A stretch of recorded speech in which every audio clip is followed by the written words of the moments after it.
भाग्यर नथिला बोली कोहली चैंपियन होई पारिले नहीं। आज्ञा विराट कोहली जड़े सफल भारतीय खेलाड़ी एवं जड़े चैंपियन खेलाड़ी किंतु कैप्टेन हिसाब से चैंपियन बनी पारिले नहीं।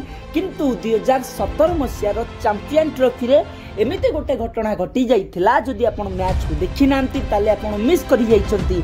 से गुटिए घटना पाई कोहली चैंपियन कैप्टेन बनी पारिले नहीं। कौन से घटना जानिबा पई वीडियो को शेष पर्यंत देखंतु एई मैच रे प्रथमे बैटिंग करिथिला पाकिस्तान एवं निर्धारित 50 ओवर रे 338 रन कर दैथिला।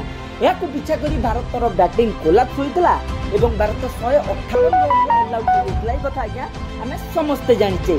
किंतु 338 रन मध्यरु 114 रन गोटे बड़ पाली खेलिथिले फकर जमान। किंतु मैच आरंभर मात्र 3.1 ओवर ही बुमराह को शिकार बनी जाइथिले फकर जमान जेतबेले से व्यक्तिगत मात्र 3 रन करथिले। किंतु भाग्य चाहुनथला कोहली कैप्टेन चैंपियन होंतु बोली। तेणु ए बॉल नो बॉल बाहरिला फकर जमान जीवन दान पाइले एवं परवर्ती समय 114 रन कले।